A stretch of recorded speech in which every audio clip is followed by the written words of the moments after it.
studi IPAS. Di bidang studi IPAS ini kita akan membahas tentang sistem pencernaan pada manusia.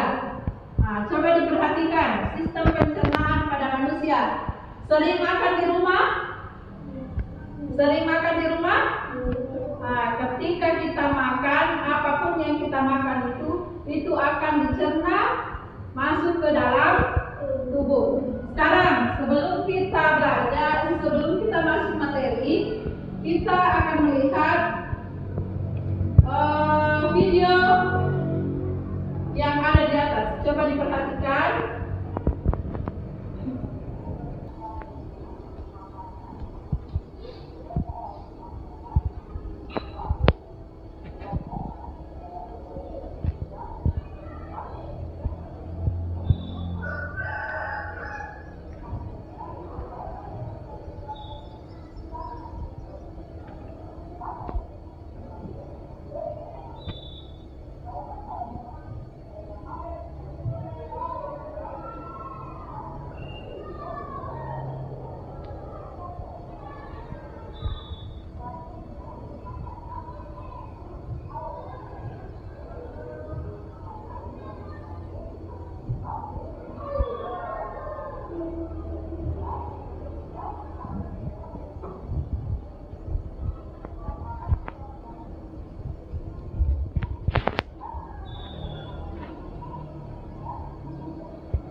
Sudah perhatikan video yang tadi?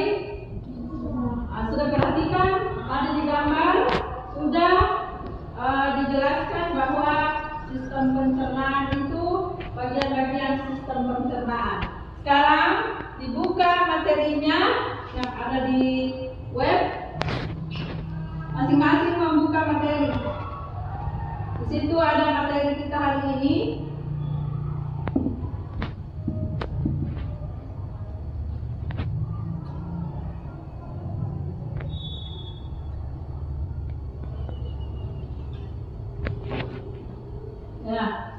Nah, ini ya. Coba diperhatikan. Di sini ada bagian-bagian dari alat pencernaan. Dimulai dari apa ini? Mulut. Mulut. Jadi bagian pencernaan yang pertama adalah mulut. Setelah dari mulut, diolah di mulut menggunakan kelenjar air liur. Kemudian masuk ke tenggorokan, disebut dengan esophagus di sini. Kemudian ada perut. Di sini diolah. Dari sini diolah. Kemudian masuk ke pankreas. Pankreas masuk ke usus kecil, kemudian ke usus besar. Itulah yang keluar setiap hari yang dikatakan dengan EE. Itu ya. Jadi itulah bagian-bagian sistem pencernaan. Diperhatikan materi. Apa fungsi dari setiap bagian-bagian pencernaan? Coba diperhatikan. Yang pertama, kita akan melihat dulu apa itu sistem pencernaan pada manusia. Sistem pencernaan pada manusia merupakan sekumpulan jaringan organ yang berfungsi mencerna dan mengolah makanan untuk memenuhi kebutuhan nutrisi tubuh.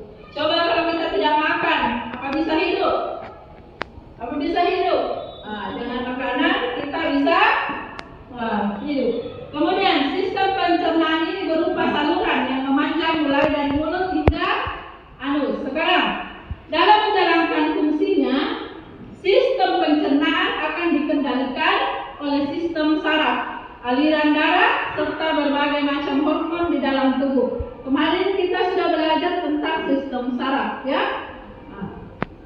Bagian tubuh ini juga dibantu oleh enzim untuk mengoptimalkan proses penguraian makanan menjadi molekul yang lebih kecil, mengenal anatomi sistem pencernaan manusia dan fungsinya. Sekarang kita akan melihat bagian-bagian pencernaan. Yang pertama adalah mulut. Apa itu mulut? Mulut adalah bagian awal dari anatomi sistem pencernaan manusia yang berfungsi untuk menghaluskan makanan agar lebih mudah dicerna oleh organ pencernaan lainnya.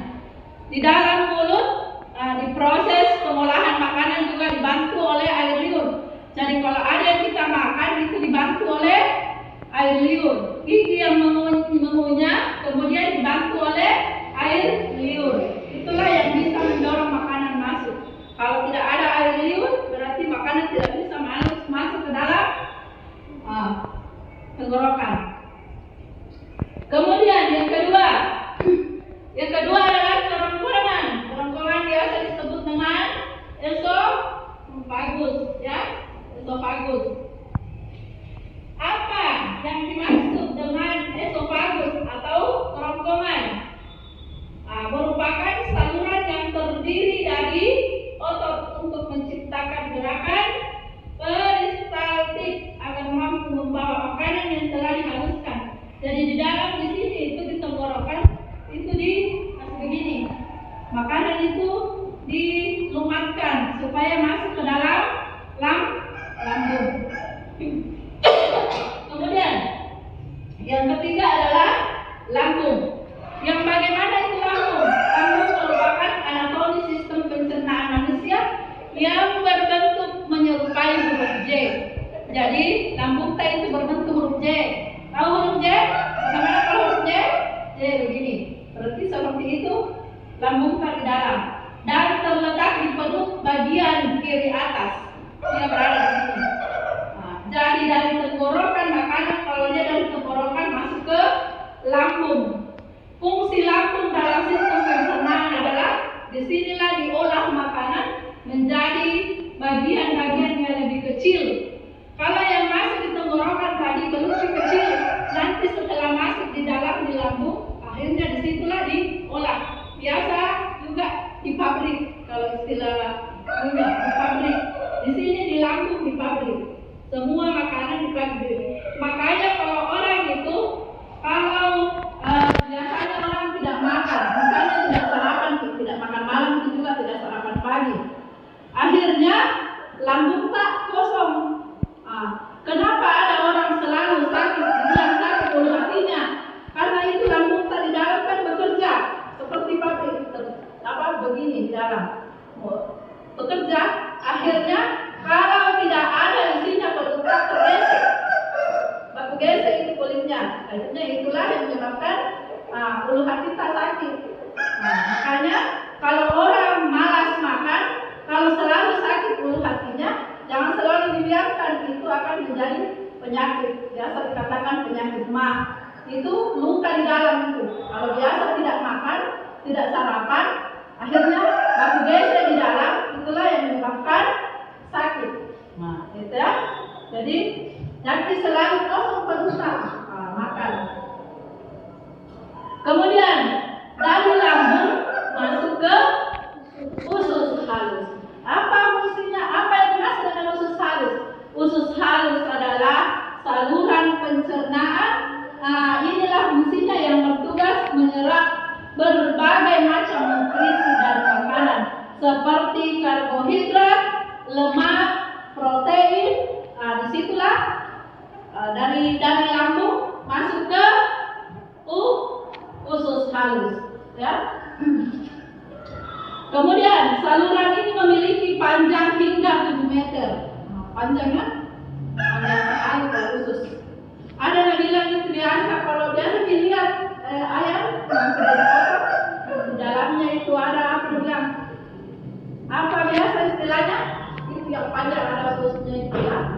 Biasa bisa dicaci. Ya. Kemudian dari usus halus masuk ke pankreas. Apa yang fungsinya pankreas? Pankreas ini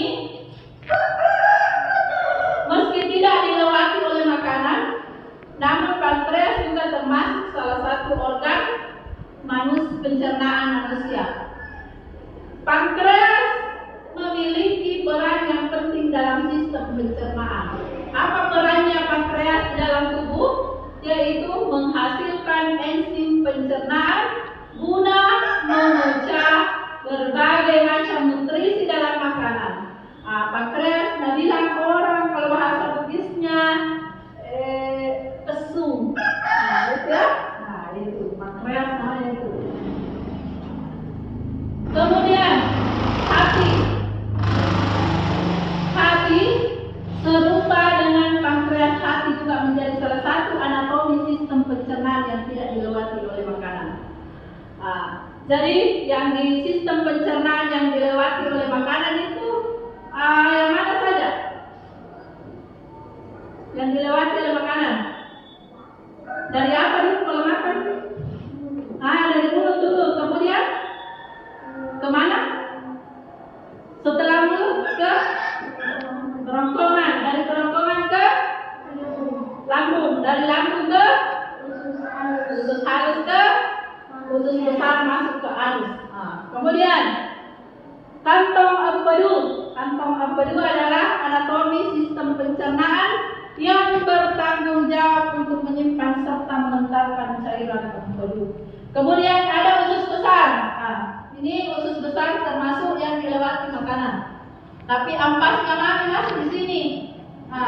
Kalau ini tadi nutrisinya sudah masuk ke tubuh sisa-sisanya mami yang masuk di sini. Misalnya sama kalau beras di kelapa itu kalau di beras ada ampasnya. Ampasnya itu keluar, itulah yang terbuang. Itu santannya diolah. Kemudian sama dengan dalam tubuh kita, nutrisinya masuk ke dalam tubuh dibagi oleh pankreas, disaring oleh kantong empedu. Kemudian ampasnya masuk ke usus besar.